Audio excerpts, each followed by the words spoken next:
How do you recognize when a moment can become momentum? From that, you then start to talk about how do we fan the flames, if you would, the communications.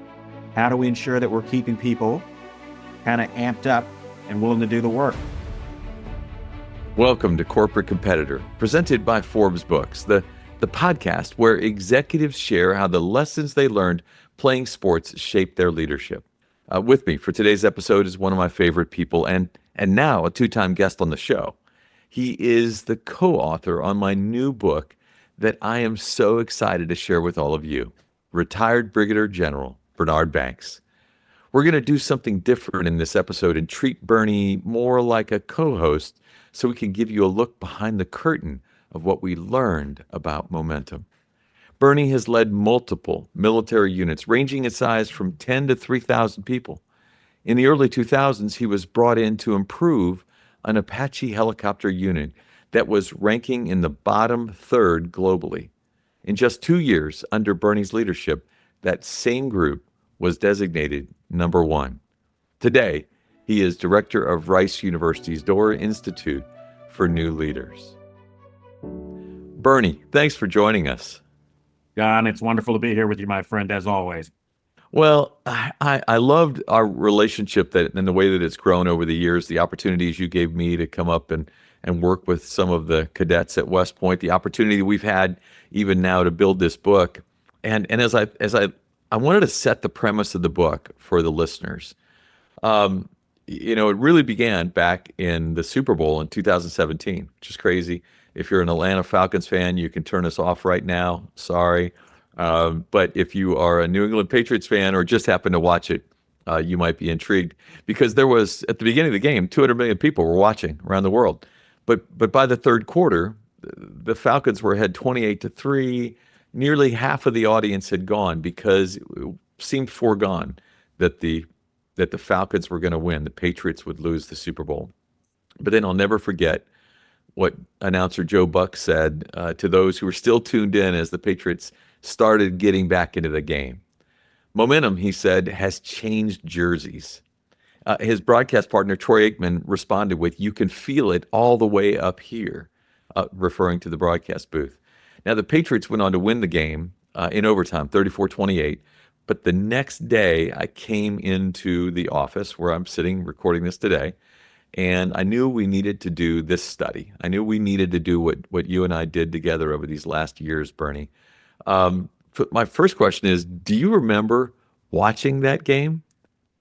I absolutely remember watching it. And what I remember was the game was a blowout, or it seemed like it was a blowout. And consequently, I was at a Super Bowl party, and most of us had really stopped actively watching the game. But then one person screamed, and he's like, "I don't believe this. These guys are coming back." And people start talking and doing things that really didn't have anything to do with the game, and they started paying attention to the game again. And the energy just at our Super Bowl party changed because it went from this thing that was kind of placid because nobody there was really like a fan of the Falcons, right? They were like, "Hey, Patriots, But everything in our room changed.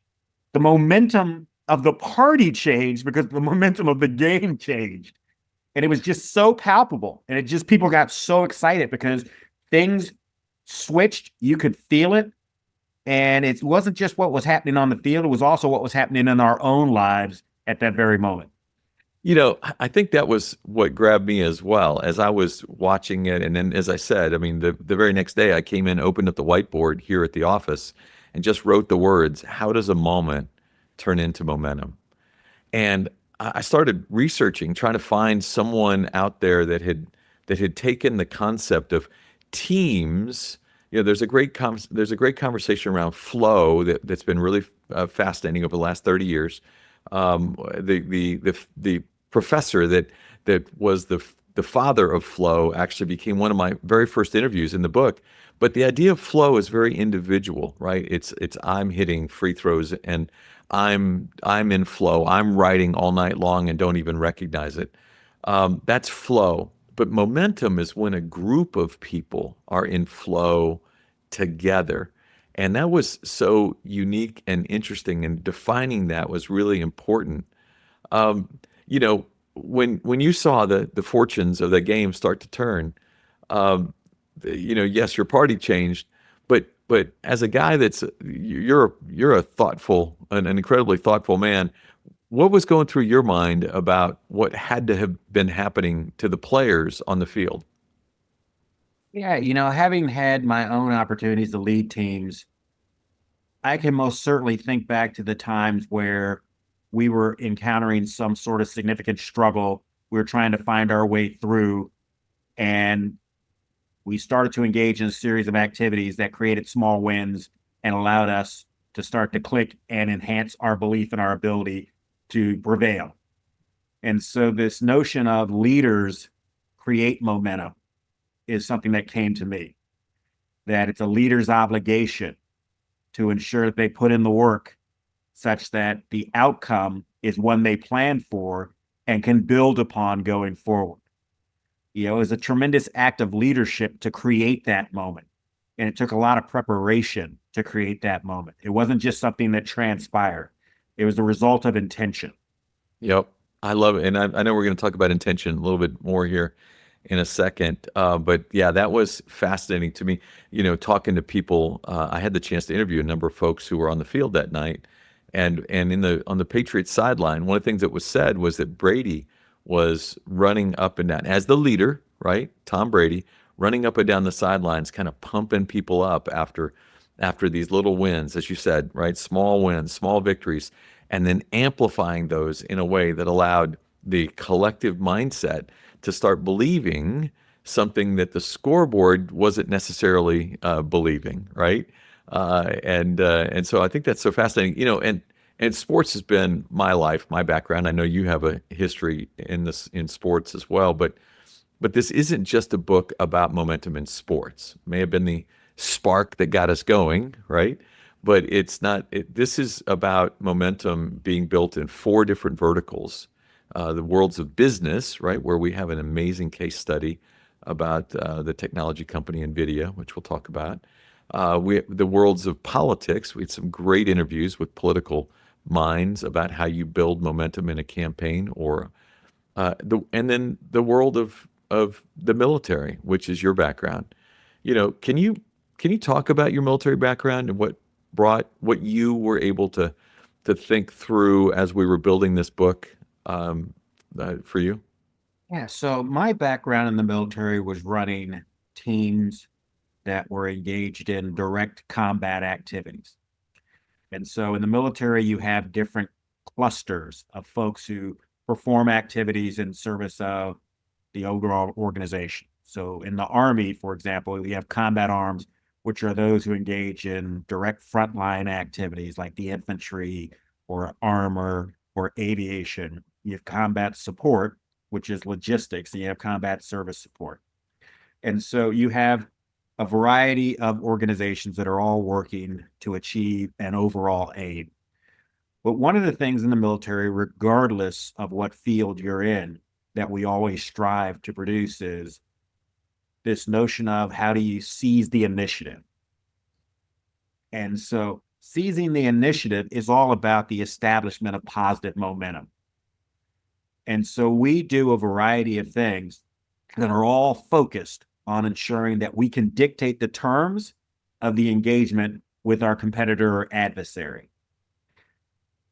And we prepare for those things. We prepare to seize the initiative. We plan through a variety of contingencies. We run drills to say, how would we respond if things don't go well? But it's always about how do we seize the initiative? How do we retain the initiative? How do we build upon the initiative? And if we lose the initiative, how do we get it back? And so when thinking about this book, this notion that momentum is not something unique to sports, but it can translate across business, politics, the military, was something that immediately struck me because of the experience I had in the military. Well, I love your reference to this idea that you had that you prepared for it, right? I mean, many of us know a big part of military life is the work that's done long before a battle might ever occur. It's the constant preparation that has to come from it. Is there a story from a time that as you as a leader were engaged, where that work, that preparation actually was something you were able to lean directly into later, but in not in games, but in real life?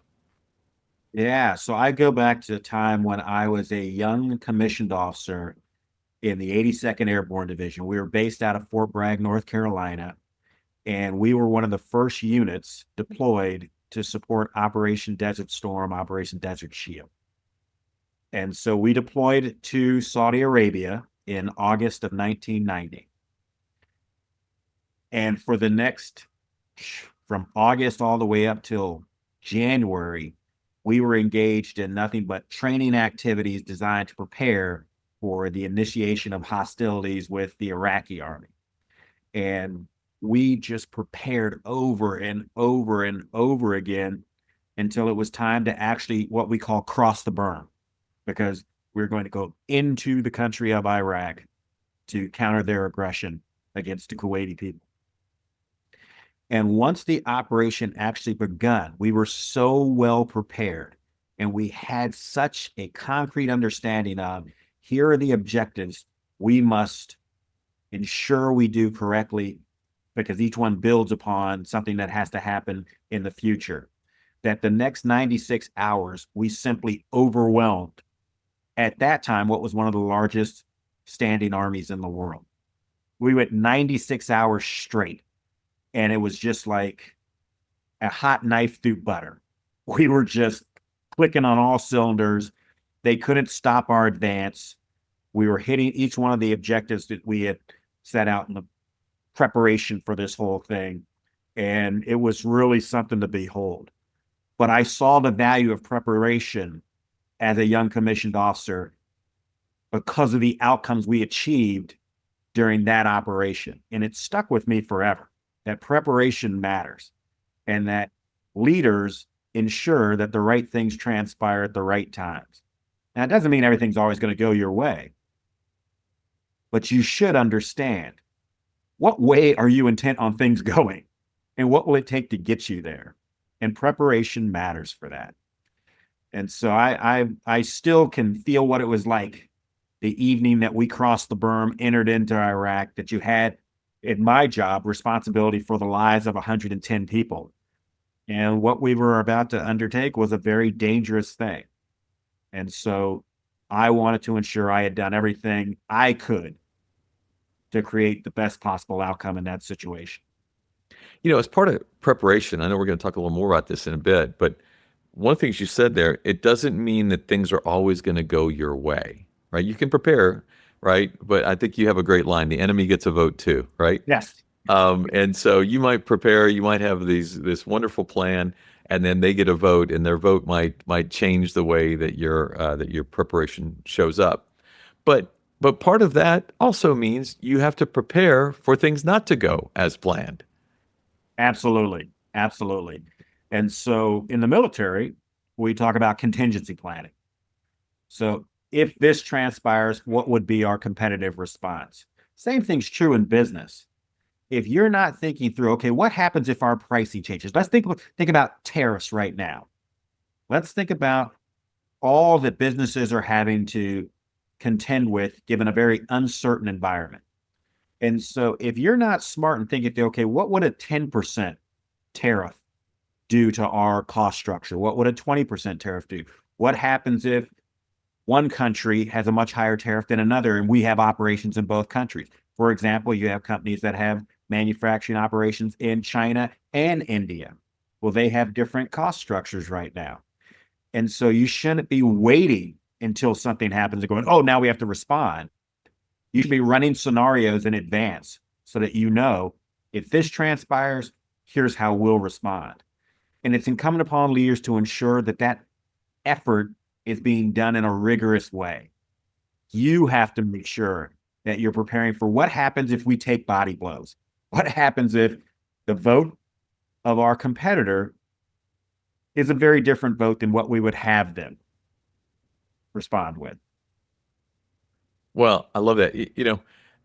As I mentioned earlier, we also we have a business case in this book with the technology firm NVIDIA, which they granted us some wonderful access and great conversation to understand how one of the great momentum shifts of all time occurred in the world of business. But we also looked at politics with the likes of James Carville. You and I enjoyed spending an afternoon at his home outside of Washington, D.C. And then leading Republican strategists jumped in and helped us as well. But in those four avenues, sports, military, politics, business, was there one interview that really caught your attention? I think the one with Buzz Williams. Yeah, just the clarity around how he specifically prepared his team to be able to recognize when a spark was transpiring and what would they do in those moments. And I think with all the interviews, you found that the leaders did display tremendous insight about how they sought to go about creating momentum. But I just love the way he laid out, here are the specific scenarios, and then here are the conversations we had to ensure they're learning the right lessons from the drills that we're running, and then translating those lessons into how they will act in a game time situation should such a moment arise. Yeah. It was just very, very thoughtful. He was, again, thoughtful. I know it's a big word for you because I know how much you value that. But that idea of being so thoughtful, it was pretty amazing. But it's been cool to see how many episodes of this podcast also work their way into the book. If you're a loyal listener to the podcast, you've heard us talk and ask executives to share an example of a momentum shift they've experienced in their business over the last couple of years. It's been a question we've asked over and over, but some of their answers were included in the book. And one of my favorites was Kate Johnson at Lumen Technologies in episode 192. In fact, I want to play the clip so you can hear directly from her what she said when I asked her the question about momentum. First of all, I have an electrical engineering degree. I've taken many physics classes. I love physics that explains how the universe works. So, this notion deeply rooted in science, you're always going to win me over. So I literally can't wait for your book. Don, hurry. So that's thing one. The second thing is in a transformation, inertia and momentum are incredibly important. The sort of the Newtonian laws of motion. It's like objects in motion stay in motion, objects at rest stay at rest, unless there's an external force. My belief is the translation of those sets of laws to corporate America is companies that are winning stay winning, and companies that are losing stay losing, unless there's some external force.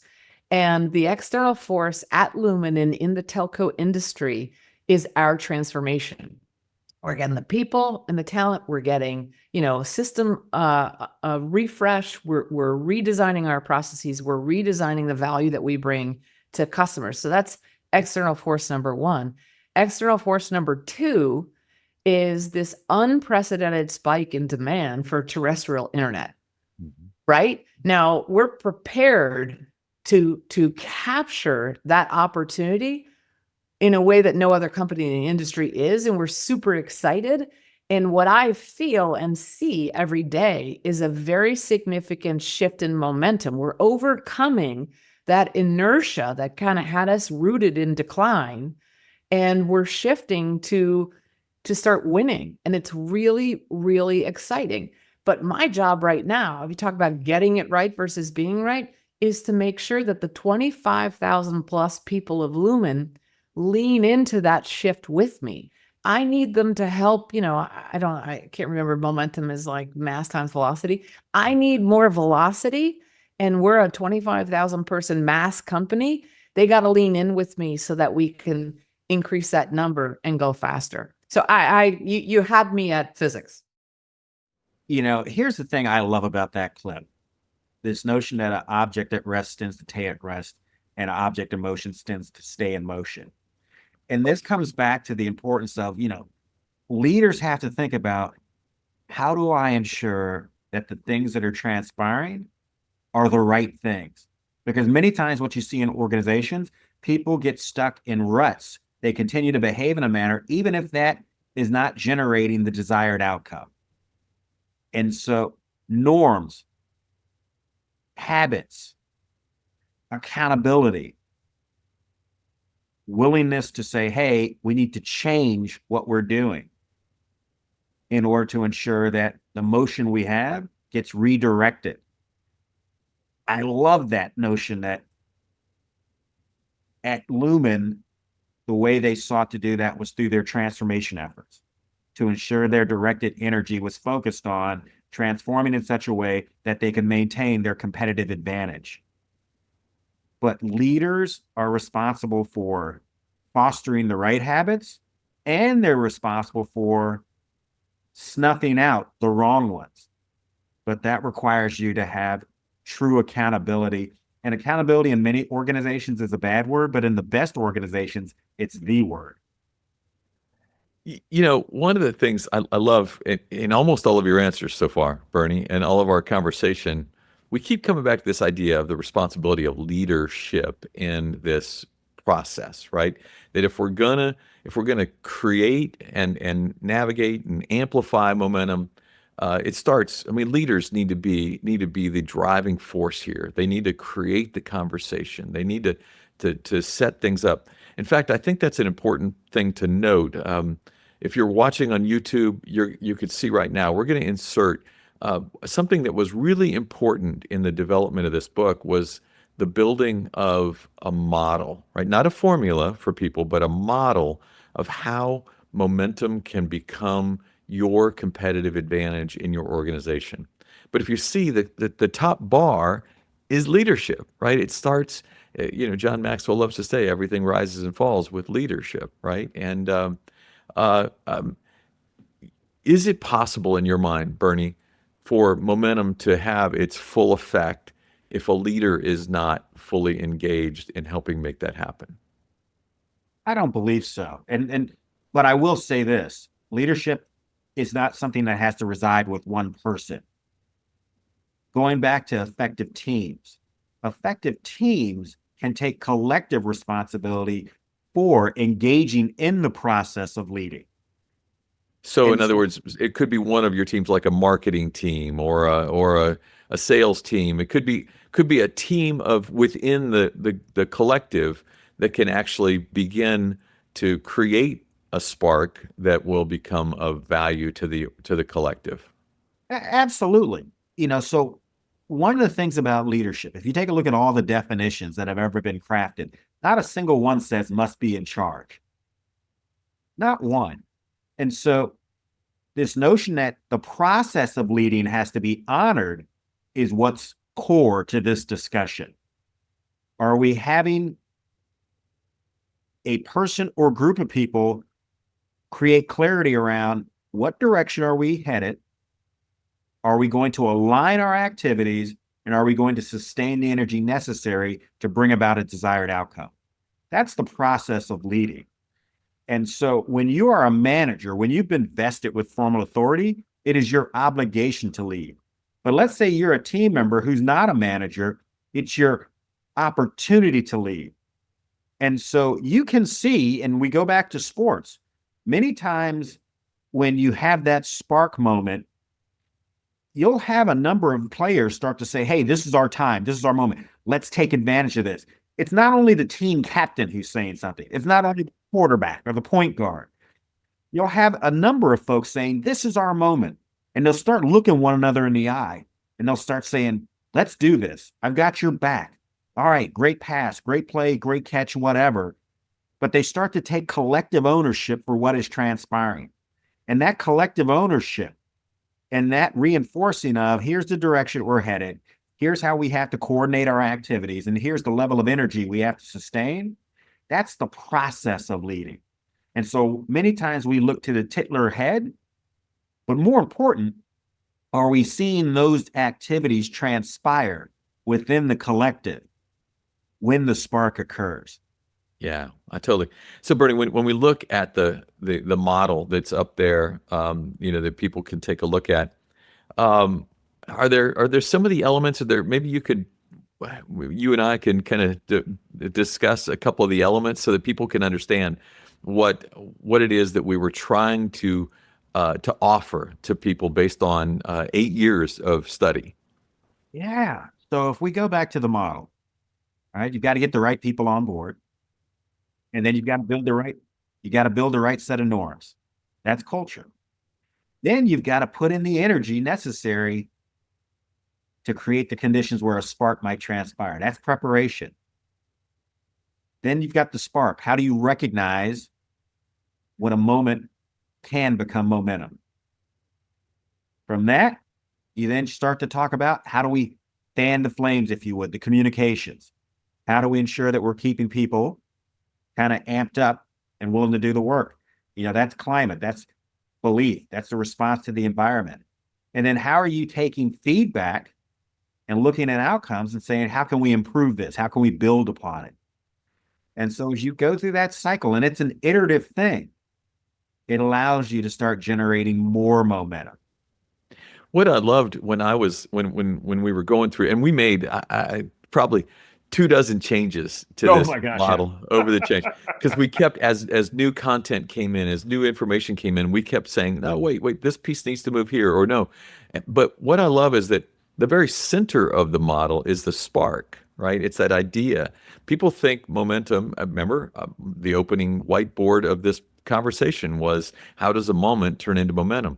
I was focused on the moment, and I hadn't really thought through all of those elements, and the idea that there's a front end and a back end to the spark, that the moment is not what creates momentum.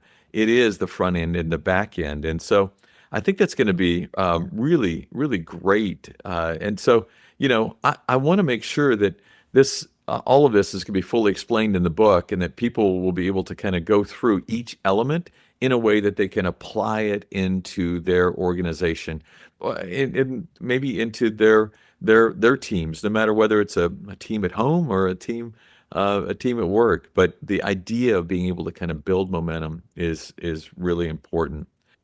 Well, Don, you've had the opportunity to engage with leaders for several decades across all sectors. And in those interactions, you've learned a lot. But in preparing for this book, was there anything that truly surprised you in the conversations you had with leaders about the subject of momentum?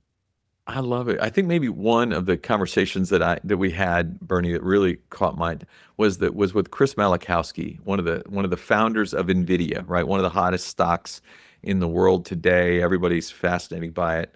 But when you look at the early days of NVIDIA and how they were building and communicating internally, the importance. I love they have an internal phrase, right? We do big things. You want something small done? Go let one of our competitors handle that. We do big things, and that allowed them to attract people into their environment who wanted to do big things. So that culture, that communication, the way that things were phrased. But Malachowski really laid out for us much of what allowed NVIDIA to get to that place. People think NVIDIA exploded when ChatGPT was announced, and but fascinating, right? On the day that ChatGPT was announced, the company had a value of $660 billion, right? Nice number. But they grew to 3.2 trillion in the subsequent 24 months, because their market cap grew so substantially, because they were ready for the moment. They had done all the prep work. People think it just happened. It doesn't happen.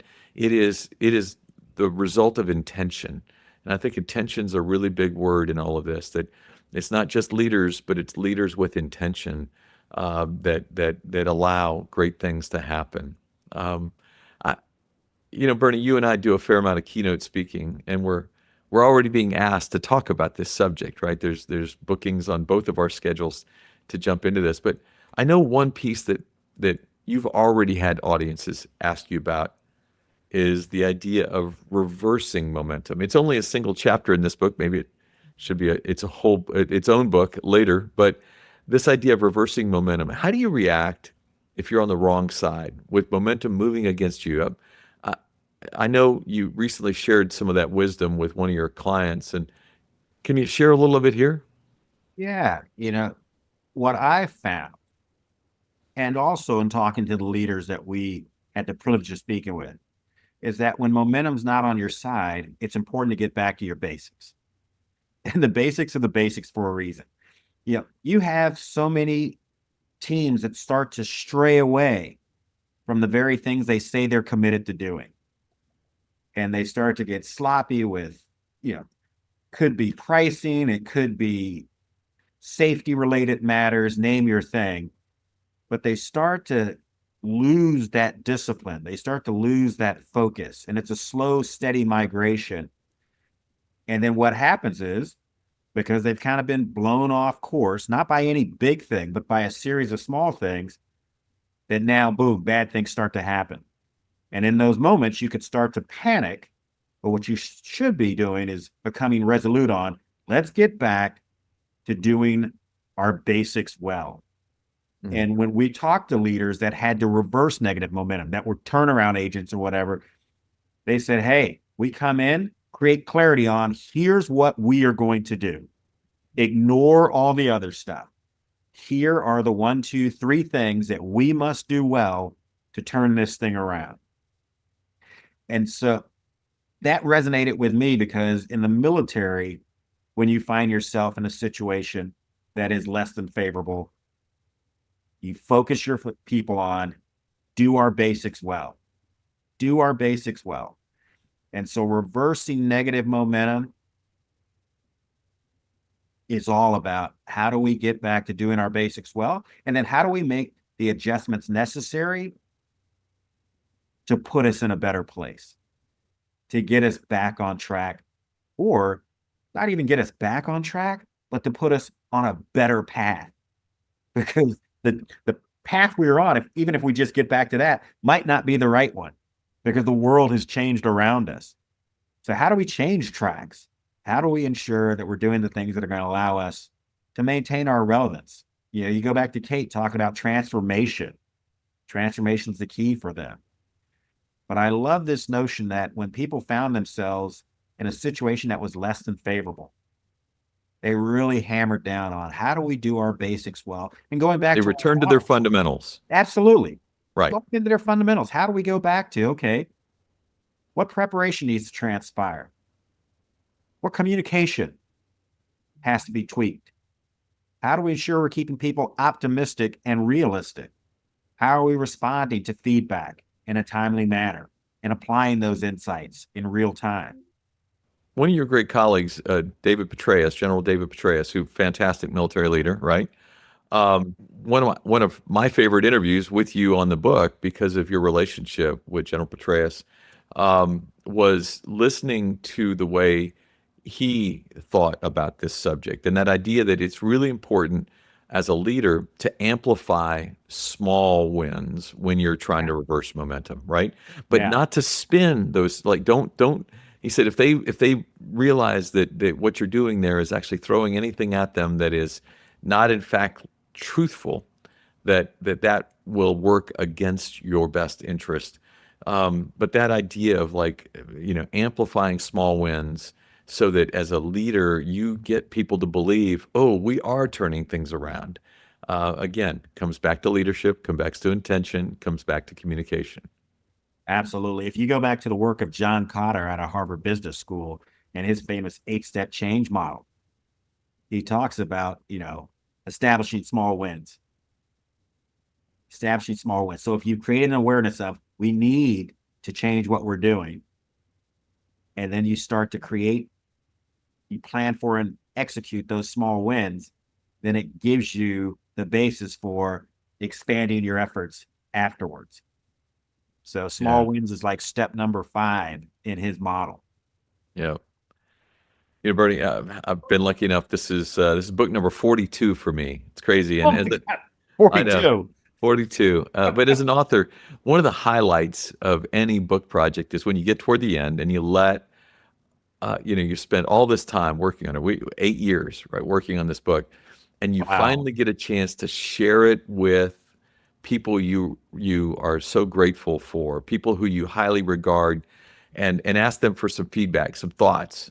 I really loved a couple of the ones. The back cover of our book is loaded with comments from Mike Krzyzewski, Stephen Covey, John Maxwell, James Carville, Jim Collins, your good buddy from Good to Great, Stan McChrystal, and even Simon Sinek. But there's a couple of them that I'd love to share. I love John Maxwell's line. I've always referred to momentum as the great multiplier. It increases your team's opportunities for success exponentially.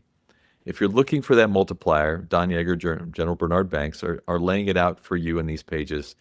I couldn't recommend this book more highly. I love that line.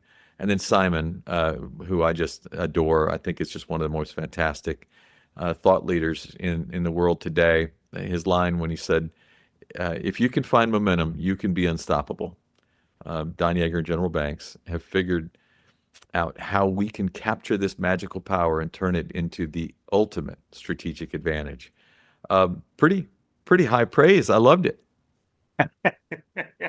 Absolutely. Very humbling, most certainly, to hear from the thoughts of those that we both respect and admire.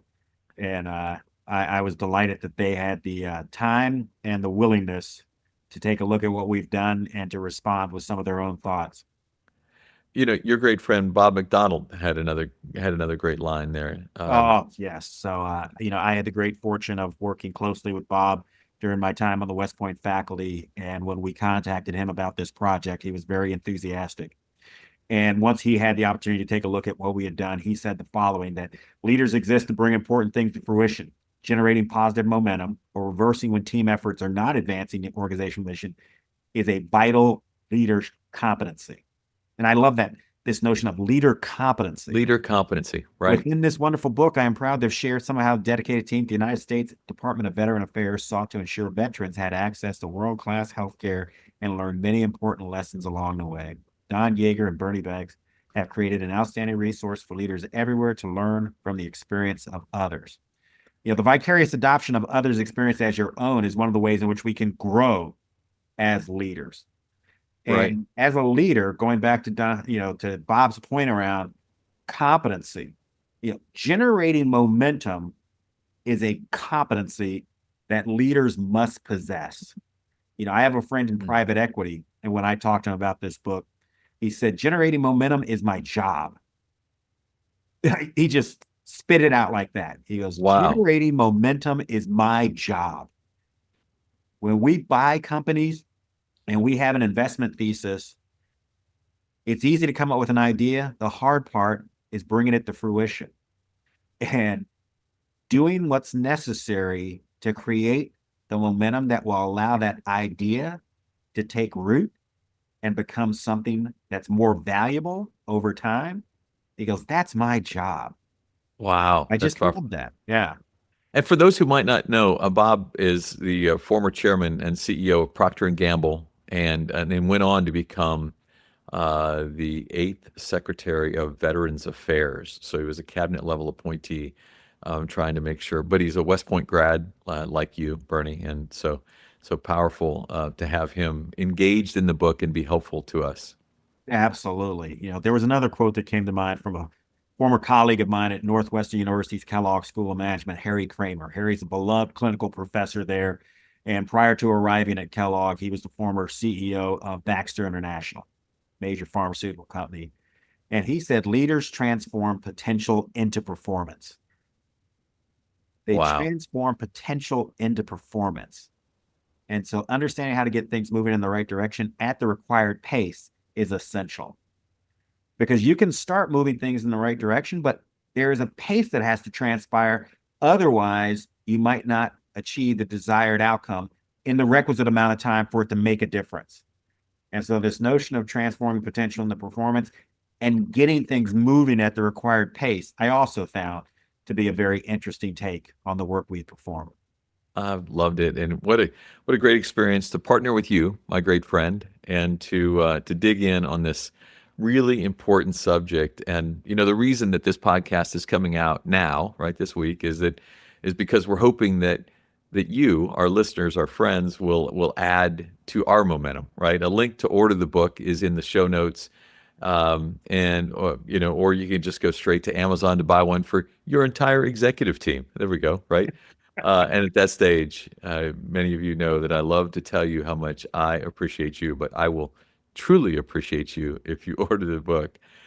Thanks for joining us today, Bernie, and thanks so much to those of you who have listened and are interested, as we are, on how momentum can become your strategic advantage.